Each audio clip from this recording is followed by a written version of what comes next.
I'll give you $1,000 if you serve me in Italian. The millionaire sneered as the entire table erupted in laughter. The glasses rattled, wine splashed, and the restaurant became a stage of humiliation. Imagine this: a Friday night in Manhattan, the kind of night when the city hums like a beehive and people pretend their troubles can be left with their coats at the door. Trattoria Luna on Mulberry was glowing. Warm brick walls, white tablecloths, the scent of rosemary and garlic drifting under crystal pendants. Wine glasses chimed soft as wind bells.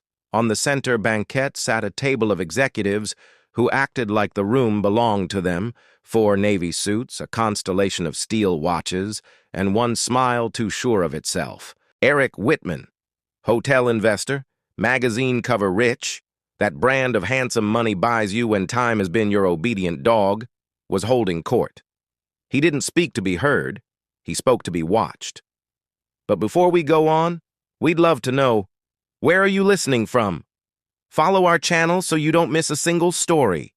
We're here to share emotional, dramatic tales, but also to brighten your day and remind you that there is always hope. You know what I love about New York? He said, voice pitched just loud enough for the nearest tables to catch. You can get world-class service for a tip that wouldn't buy you breakfast in Saint-Tropez. Laughter cracked like sparks around him. A few steps away, Valerie Torres balanced a tray with the grace of a dancer and the spine of someone who has made promises to herself she has no intention of breaking. Hair in a neat twist, pen poised, face calm. She waited for the laughter to wane. "Good evening. Ready to order?"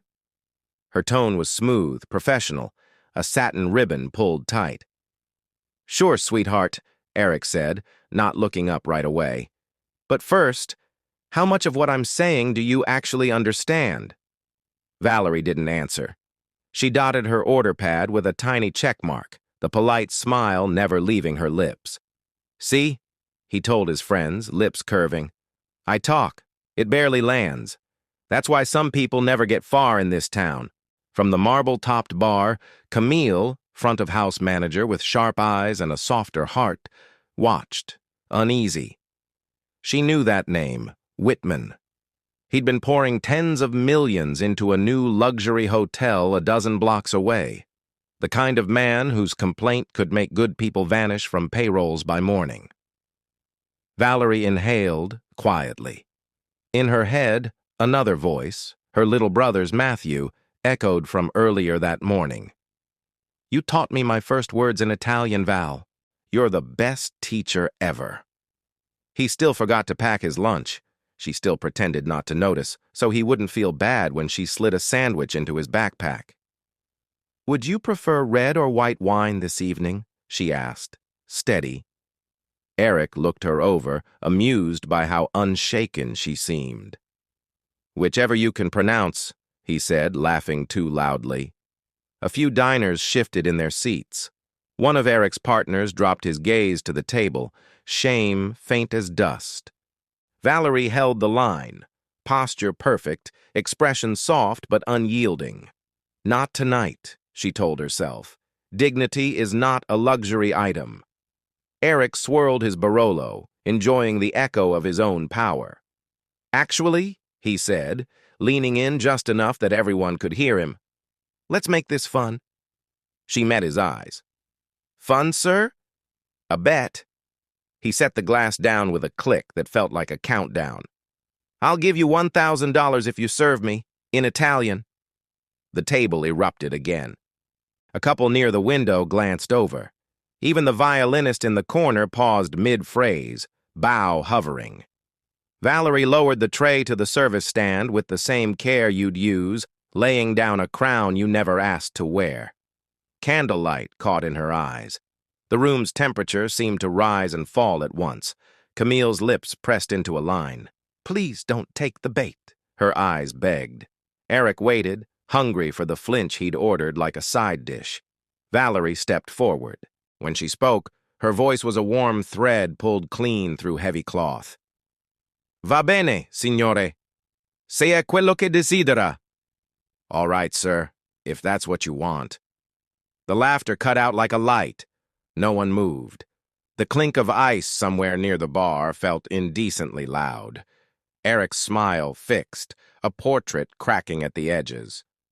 "Let's not take all night," he drawled. "Unless you need me to translate." Valerie didn't blink. "Gradisce iniziare con la lista dei vini," she said, her diction bright and bell-clear. "O preferisce che le insegni le buone maniere prima? Would you like to start with the wine list, or would you prefer I teach you some manners first?" Silence. Then a ripple. Not laughter, but something closer to awe and second-hand shame. Eric's partners stared. Camille's eyes widened. The violinist found his bow again and didn't dare touch the strings. Eric tried to chuckle. His voice stumbled. "You speak Italian?" Valerie allowed herself half a smile with no sharp edge. "Enough to know when someone assumes I don't." Murmurs swelled. Noisy, then hushed, then reverent. Eric watched the wine circle his glass as if an answer might be trapped there. Valerie turned to go, spine straight, steps measured. The soft tap of her flats on tile was the only rhythm the room obeyed. For the first time in longer than he could remember, Eric felt a heat he couldn't spin into charm. Embarrassment. A familiar stranger. And as odd as it was, it felt less like an ending, and more like a door he'd never noticed being opened a crack. The hush at Trattoria Luna thickened until even the candles seemed to burn quieter. Eyes ping-ponged from Eric to Valerie, from Valerie to the abandoned pen on her pad, as if a clue had been left and no one knew how to read it. Eric cleared his throat, a little clumsy. "Well," he said, forcing a laugh that didn't land, "looks like somebody's been binging language apps." A few nervous titters fizzled and died. Valerie didn't drop her gaze, didn't shrink, didn't grandstand. She stood with that disarming calm that makes bullies check their reflection. "Pardon me, sir," she said, English now, but with the soft lilt of someone who respects words. "If we're finished with the show, I can bring the wine list." Polite as porcelain, sharp as glass. Camille finally approached, steps measured. "Mr. Whitman," she said with a tight smile, "allow us to offer a bottle on the house to smooth over any misunderstanding." "Misunderstanding?" Valerie repeated, still looking at Eric. The word floated like velvet-wrapped knives. Eric lifted his glass in her direction. "Careful, young lady. Attitude doesn't pay the rent." She met his eyes and didn't blink. "And money doesn't buy class, sir." It hit the table like a gavel. A couple at the corner table forgot their forks halfway to their mouths. Camille's hand brushed Valerie's elbow. "Please," she whispered, "let it go." Valerie dipped her head. She could be obedient without being small, yet her gaze never wavered from Eric's. Something awake in her wouldn't go back to sleep. As she stepped away, his voice followed, quieter now, uncertain in a way that surprised even him. "Where did you learn to speak like that?" Valerie paused, not turning. "In places where people don't need to humiliate others to feel significant." She moved on. Across the room, something hollow opened in Eric's chest. It wasn't anger, it was worse, recognition, not of her, but of himself, reflected in the mirror of a woman who refused to bend. Behind the bar, Camille exhaled. "You are out of your mind," she murmured when Valerie passed. "That man can get you fired before midnight." "If honesty gets me fired," Valerie said softly, setting clean glasses into a neat row, "then so be it. Some losses don't cost you anything worth keeping." For a beat, Camille envied that kind of peace, the muscle memory of a person who knows exactly what she won't trade. From his table, Eric watched Valerie move, taking orders, refilling waters, translating complicated specials into warmth for a couple from Ohio celebrating 30 years. He tried to find his usual footing, money, charm, the lazy swagger of a man who thinks doors exist to be held open for him. None of it answered. He lifted his glass again and found that the Barolo tasted different. Not cheaper, just honest. As if the bottle had decided it would no longer help anyone pretend. Time slid. Conversations softened. The violinist's melody returned. Not a show tune now, but an old Italian folk line that made even the chandeliers seem to listen. When Valerie circled back to Eric's table, he surprised himself by standing when she arrived. "I didn't mean to offend you," he said, low. "Sometimes people say things they shouldn't." "Sometimes," Valerie replied, calm as still water. "People say exactly what they mean." He nodded, the first admission prying loose. "You're right." A breath. "Where did you learn Italian?"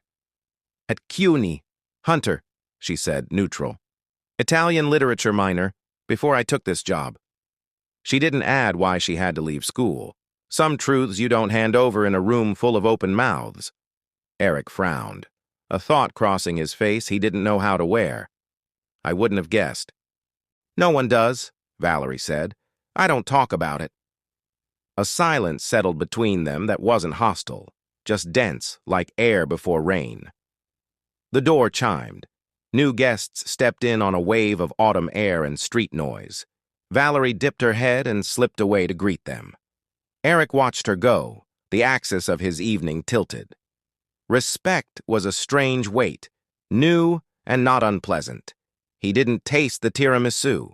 He signed the check and stood on the sidewalk longer than made sense, the city skating past him in headlights and steam. Inside, Valerie washed her hands under cool water, letting the faucet's white noise soothe the thrum in her chest. She knew tonight would travel, through whispers, through text threads, into a version that would never quite match the truth. She also knew something else. For the first time in a long while, she did not feel small. And 2 blocks away, under a billboard that once would have made him smile, Eric found himself saying words he didn't recognize in his own mouth. "I was wrong." He didn't know it yet, but that simple sentence was the first brick in a long, hard road he had never planned to take. Morning slid over Mulberry Street with the kind of gold that makes yesterday look far away. It wasn't. News travels fast in dining rooms. By noon, staff at Trattoria Luna traded glances that said, "Did you hear?"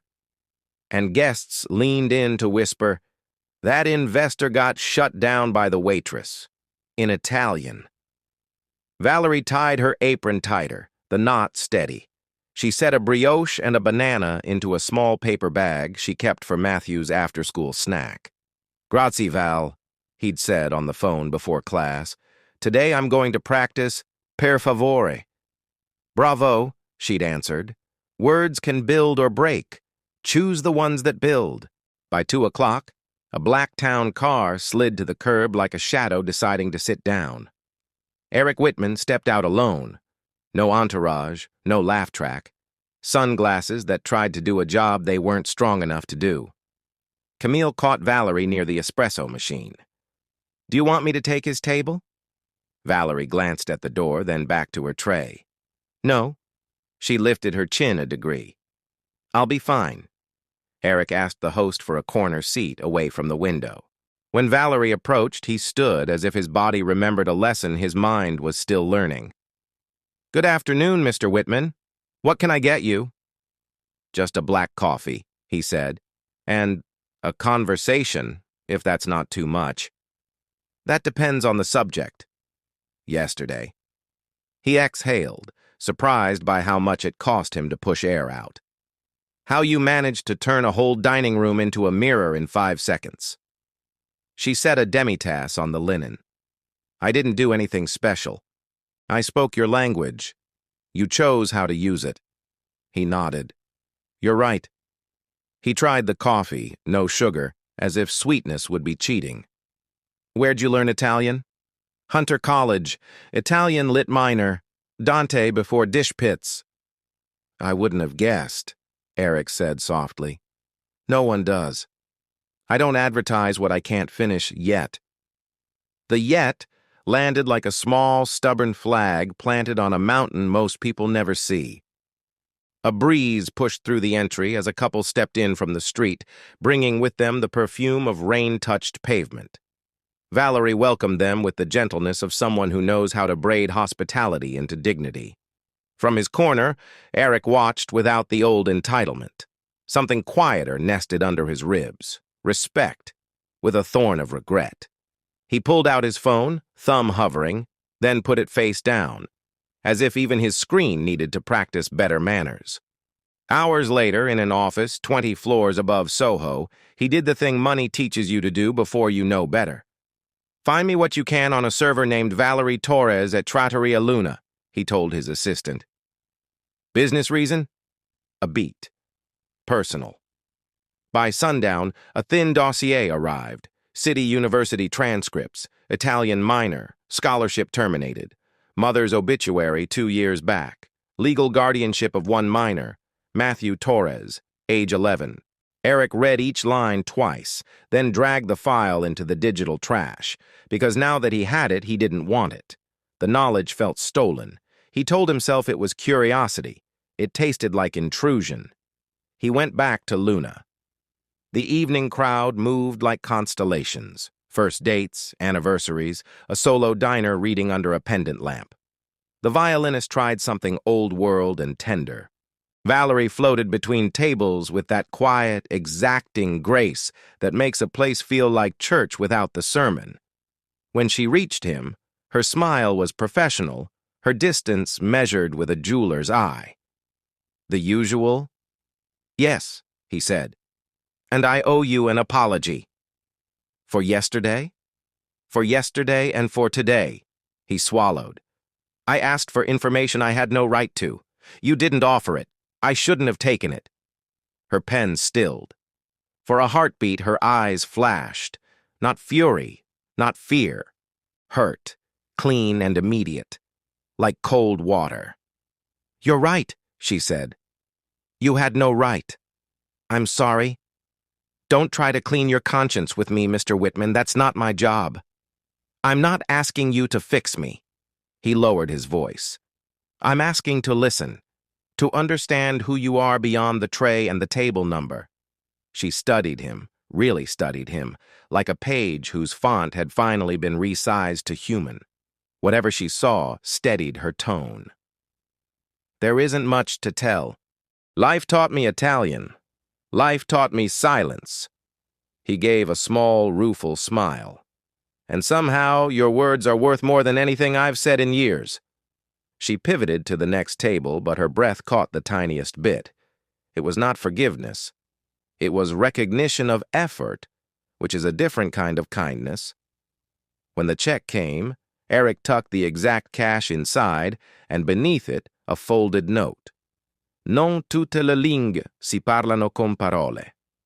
Not all languages are spoken with words. Valerie found it later by the POS screen. She didn't smile. She didn't tear it up. She slid it into her apron pocket the way some people keep a prayer they aren't ready to say out loud. Over the next 3 days, he came back, never with executives, never with noise. He took the same corner table, asked fewer questions, watched more. The staff relaxed around him by degrees they pretended not to measure. Camille leaned on the bar, polishing nothing in particular. "I don't like it," she muttered, eyes on Valerie. "He doesn't make a move unless he's calculated the return." "As long as he respects the line," Valerie said. "I don't have energy to hate a man who's trying not to be the worst version of himself." That night, the owner came in. Lydia Marino. Elegant suit, clean bob, voice that could slice a lemon with a single syllable. Her presence straightened backs. "Office, 5 minutes," she told Camille. Then to Valerie. "You as well." The office smelled like copy paper and lemon oil. Lydia folded her hands. "I've heard about an incident with Mr. Whitman. Now I hear he requests your section repeatedly." "There's nothing inappropriate," Camille said quickly. "Just a situation that cannot compromise the image of this restaurant," Lydia finished. "We serve. We do not become stories." Valerie held Lydia's gaze. With respect, I didn't become a story. Someone tried to make me a prop. I declined. Lydia didn't blink. Decline it more discreetly. Yes, Ms. Marino, Valerie said evenly. Agree to the principle. Refuse the erasure. There are shades of compliance most people never learn to read. Back on the floor, the room felt different, like someone had lowered the dimmer on the chandeliers and turned up the honesty in the walls. Eric rose when Valerie neared. I heard you got called in, he said, guilt nicking his voice. Did I cause trouble? Nothing I can't survive, she replied. If I lose a job telling the truth, I've lost nothing of value. He hesitated, then nodded once, like a man discovering an internal muscle and trying it for the first time. Then I'll be the one to step back if that helps. The help I need, Valerie said softly, isn't rescue. It's respect. You have it, he said. And for once, he didn't mean it as currency. He meant it as a place to stand. Outside, rain began in quiet stitches, hemming the evening to the city. Closing time came with the clatter-soft soundtrack that only restaurant people ever love. Cutlery, chairs tipped on tables, the steamer's last sigh. Valerie shrugged on her coat. The bell chimed. Eric stood under the awning, no umbrella, face turned up to the weather like a man who finally understands he is not, in fact, waterproof. I'm not here to make trouble, he said when she paused at the door. Then don't. I'm trying to change, he added. No performance, just a simple barefoot sentence. Not because I'm caught, because I'm empty. The change that matters, she said, is the kind people can feel without you announcing it. Then let me show it instead of saying it. He stepped back into the rain. Buonanotte, Valerie. She answered before she could stop herself. Buonanotte, Eric. No promises, no truce. Just a word in a language that had started this, now used for a different purpose. Not a dare, but a door. Back upstairs in her walk-up, Matthew handed her a mug of hot chocolate like a medal. Ms. Rizzo said my pronunciation was perfetto today. Valerie laughed into the steam. Perfetto, she corrected gently, tapping each syllable. I'm proud of you. He squinted. Are you okay? I am, she said, surprised to hear how true it sounded. Even on a hard day. Across town, under a lamp in a too-quiet apartment, Eric opened a blank email, typed, "To whom it may concern," deleted it, and closed the laptop. He wrote 3 words on a sticky note instead. Listen, don't fix. He stuck it to his wallet where the black card used to live in front. And somewhere between his corner table and her small kitchen, something shifted. Not a love story, not yet, but the weight of 2 lives tugged a fraction closer to the same moral gravity.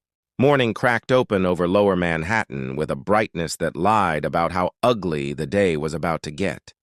Trattoria Luna looked the same. White napkins, copper lamps, the faint hum of the espresso machine. But the air had changed. Whispers travel faster than orders. By the time Valerie clocked in, 3 servers already knew the headline that wasn't a headline yet. Did you hear? One whispered. A journalist was outside earlier asking about her and Whitman. Her and who? Another said, pretending ignorance. You know who, came the answer, like a sting. Camille intercepted Valerie by the kitchen door, eyes wide and tight. Val, we have a problem. Let me guess. Someone invented a story.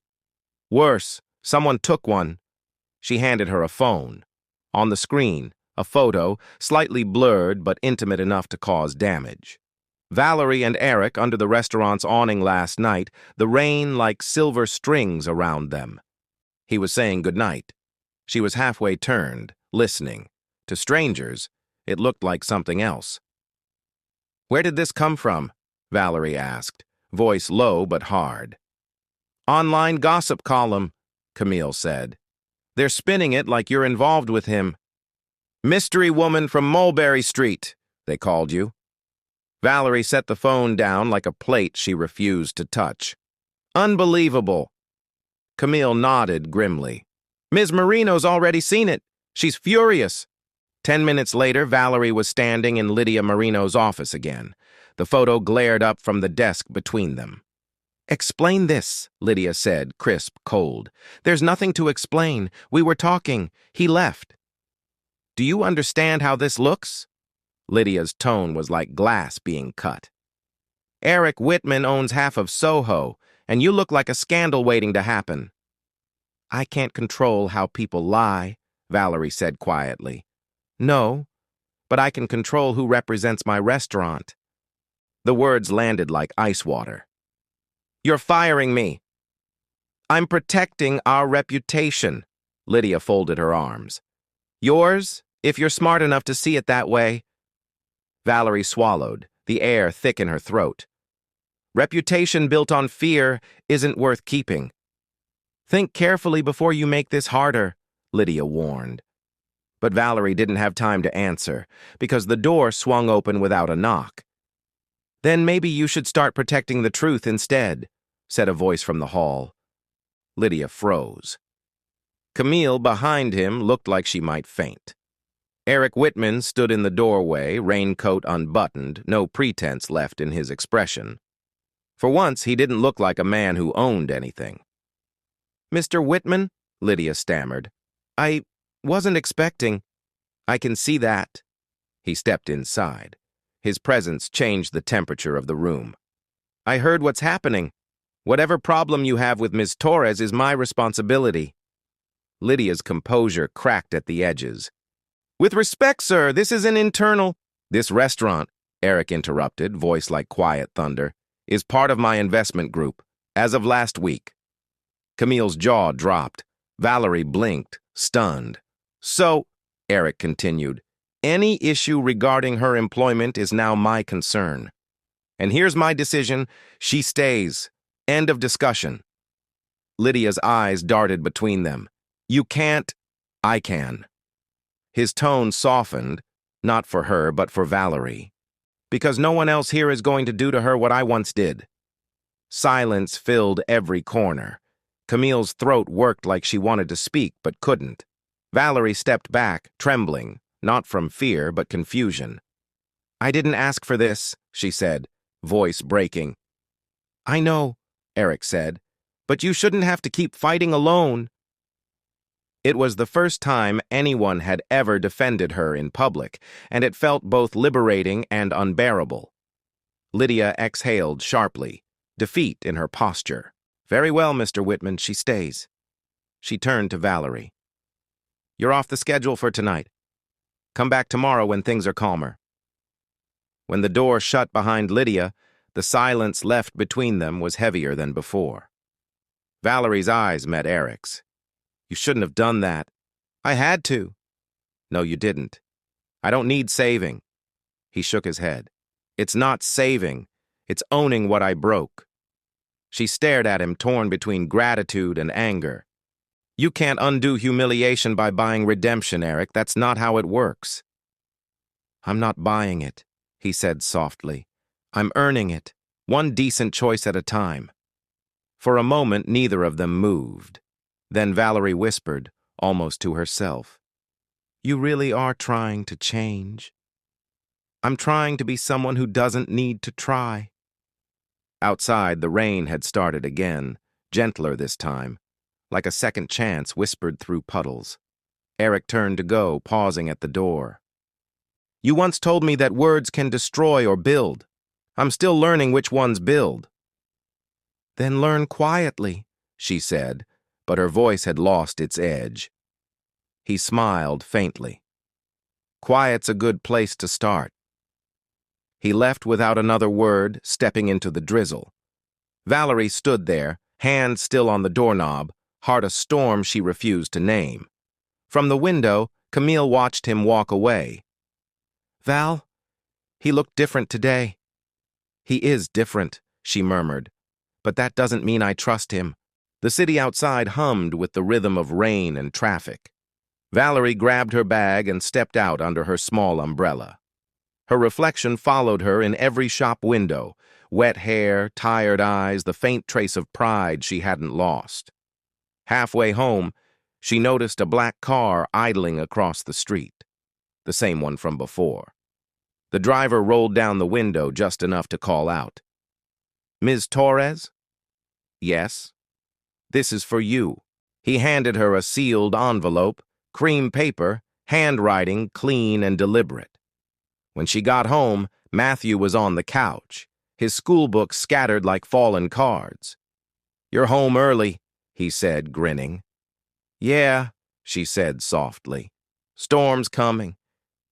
She set her purse down and opened the envelope. Inside, a letter, handwritten in neat blue ink. "Valerie, you don't owe me forgiveness. I just need you to know that what I did today wasn't a favor. It was the first honest thing I've done in years. Tomorrow at 5, the Whitman Foundation will announce a new scholarship program for students who lost their education because of family responsibilities. Your name is on the list. You don't have to come, but I hope you will. Eric." She folded the letter carefully, staring at the signature. Matthew peeked up. "What's that?" "A choice," she said quietly. "Good or bad? I guess I'll find out tomorrow." She tucked the letter into the drawer where she kept her mother's rosary. Then she turned off the light and stood by the window, watching the city blur in the rain, trying to decide whether walking back into that world would be courage or another mistake. She didn't know that somewhere across the city, Eric was sitting at his desk, staring at the same storm, wondering the same thing. Because for both of them, the next day wouldn't be about money or apology. It would be about what comes after pride breaks, and something else tries to grow in the cracks. Morning returned to New York like forgiveness, hesitant, pale, not quite sure it was welcome. Valerie walked to work beneath a sky rinsed clean by last night's rain. The city felt slower, like even the taxis were thinking. She stopped at a bakery on the corner and bought a small croissant for Matthew, still warm, powdered sugar melting against the paper bag. At home, her brother's laughter echoed as he recited vocabulary from his workbook. "Ciao, grazie per favore," he said proudly, rolling the words like marbles. "Perfetto," she answered, kissing his forehead. "Remember, kindness sounds better in every language." When she reached Trattoria Luna, the usual bustle had been replaced by a nervous quiet. Conversations died as she passed. Camille met her halfway between tables, twisting a dish towel in her hands. "They've been talking," Camille whispered. "The gossip sites, the other restaurants, everyone saw the photo. People think you're involved with Whitman." "I expected that," Valerie said softly. "Val, Ms. Marino's watching everything you do. Maybe you should just lie low tonight." "I can't live small every time someone lies," Valerie replied. "I did that once. It almost erased me." Before Camille could answer, the host approached, whispering, "There's a car waiting outside for Ms. Torres." Valerie frowned. "Who sent it?" The host hesitated. "A representative from the Whitman Foundation." Her first instinct was to refuse, but then she remembered the letter. A choice, she'd called it. Maybe it still was. At 4:45, she stood on the curb outside the restaurant, raincoat buttoned to her throat, clutching her bag. The car door opened. The driver only said, "Ms. Torres, Mr. Whitman asked me to take you to the foundation event." The city blurred by. Wet streets, golden lights on puddles, faces under umbrellas. By the time they reached the building, her heart was beating fast enough to match the windshield wipers. Inside, the Whitman Foundation lobby gleamed in marble and soft gold. Cameras, journalists, donors. A banner read, "Scholarship Launch for the Language of Opportunity Initiative." On stage, Eric stood behind a podium, speaking, not loudly, not like before, but with a weight that made people lean in. "We spend our lives speaking languages we think make us powerful. Money, influence, success," he said. "But the only language that changes anything is respect." A hush rippled through the room. "This scholarship isn't for those who were handed opportunity," Eric continued, voice steady.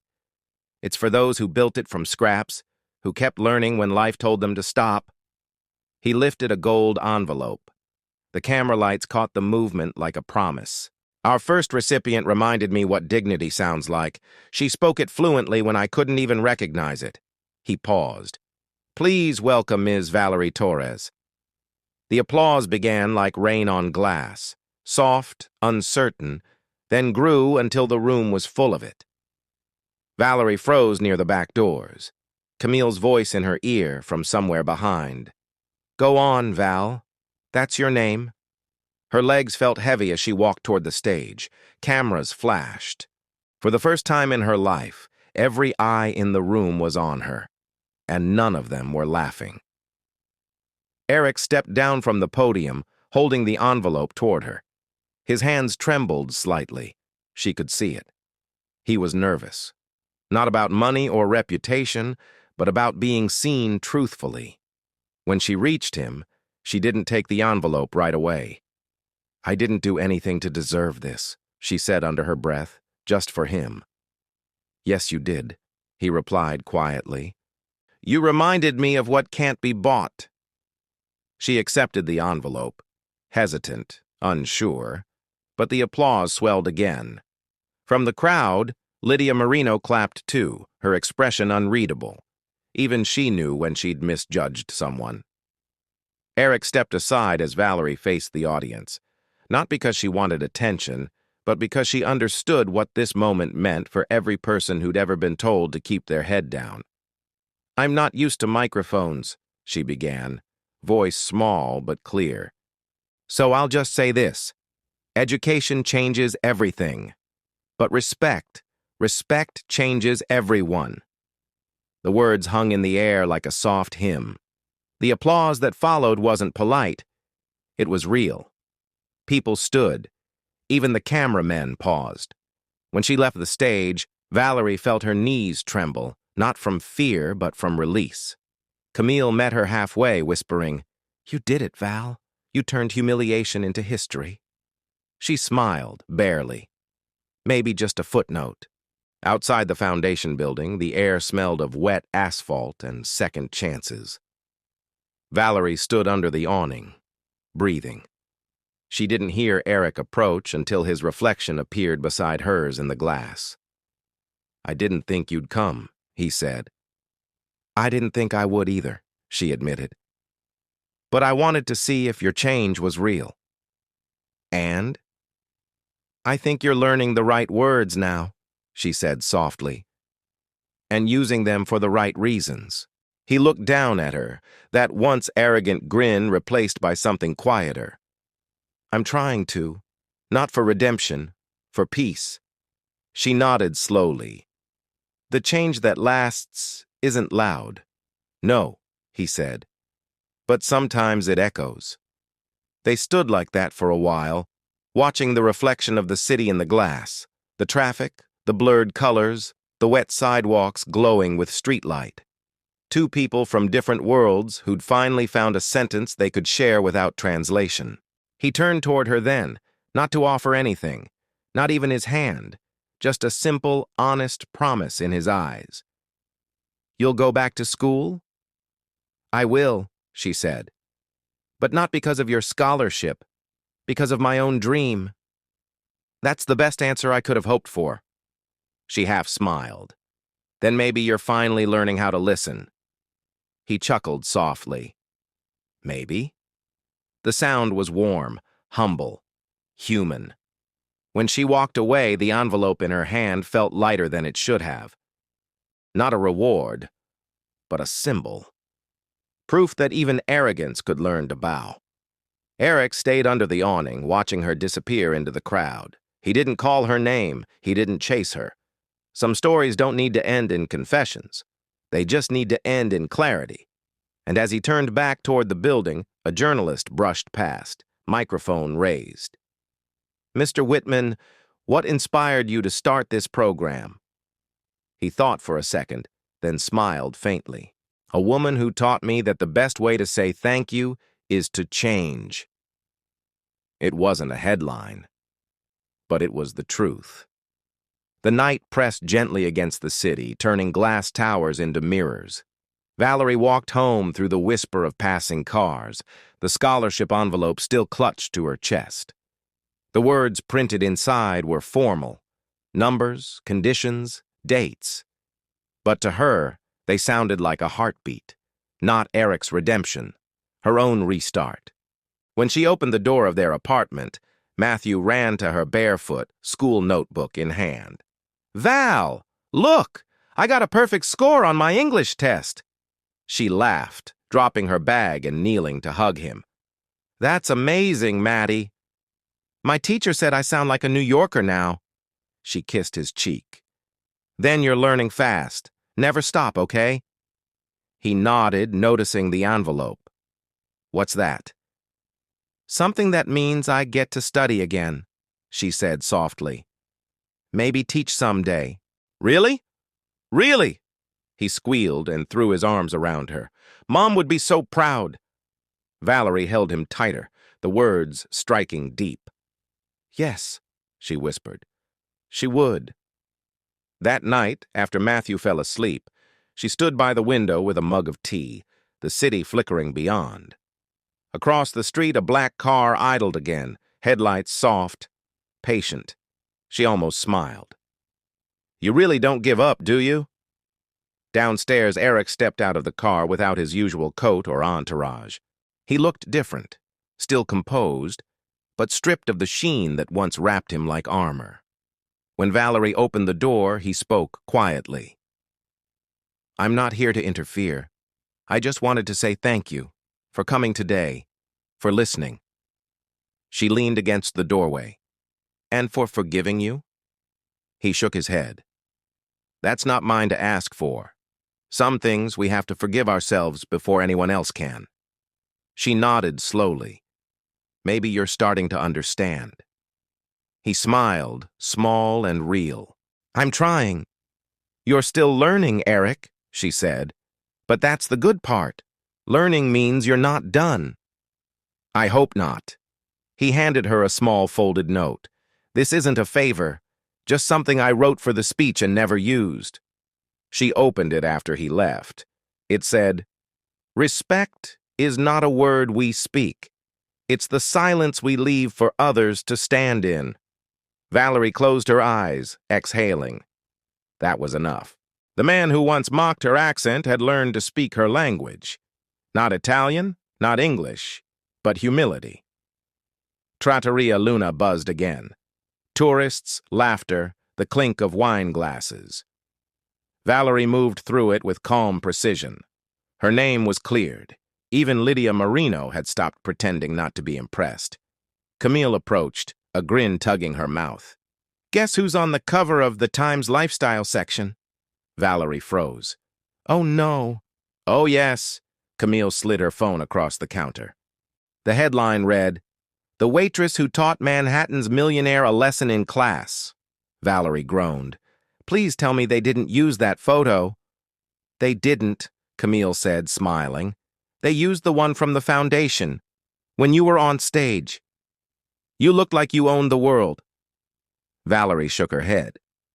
"I don't want to own it, just change my little corner of it." "And maybe you already did," Camille replied, clinking their coffee cups.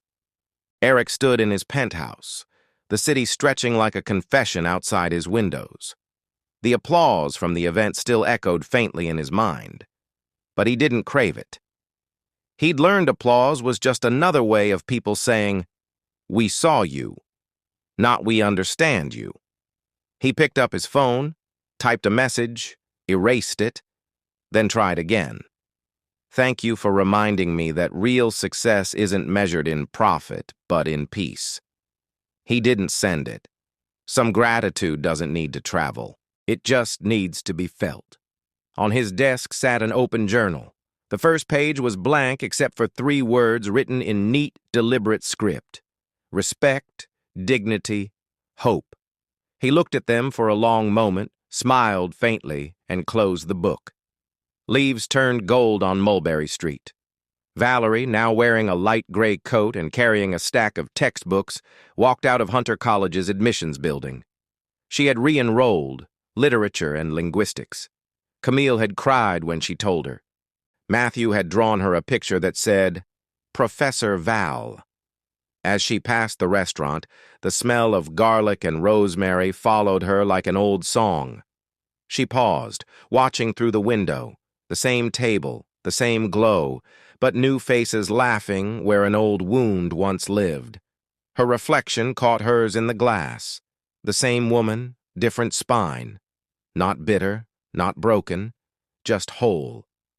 She smiled, whispered under her breath, Grazie, vita. Thank you, life. And with that, she walked toward the subway, light, certain, unhurried. Weeks later, in a quiet corner of Trattoria Luna, a violinist began to play a soft Italian tune, one that hadn't been played since that night. Eric Whitman, seated alone with a cup of black coffee, listened without touching his phone. When Valerie passed by on her way to meet Camille, he didn't stop her. She didn't either. Their eyes met for half a second. Acknowledgement, not possession. Then both smiled, small and knowing, and went on with their lives. Because some connections aren't meant to continue. They're meant to transform. He had learned what respect sounded like. She had learned that forgiveness doesn't mean returning. It means freeing yourself from the weight of what happened. And as the violin's last note drifted upward, it was impossible to tell whether it was an ending or a beginning. Maybe both. Sometimes life doesn't punish with anger. It teaches with mirrors. Eric Whitman learned late that wealth without humility is emptiness, and Valerie Torres proved that dignity isn't something you ask for. It's something you embody, even when no one's watching. She didn't seek revenge. He didn't beg for redemption. They met halfway on the fragile bridge called respect, and in that meeting, they both learned the same truth. Words can hurt, but they can also heal. If this story touched your heart, share it. Because maybe someone out there needs to remember that the most powerful language in the world is kindness. Thank you for walking with us through this journey of dignity, memory, and rebirth. If this story touched your heart, even for a moment, we'd love for you to stay. There are still so many stories waiting to be told. Stories that heal, inspire, and remind us that a second chance can come when we least expect it. Subscribe, leave a like, and help us keep sharing these moments of hope and humanity. Your presence here means more than words can say. Until next time, stay gentle, stay strong, and keep believing.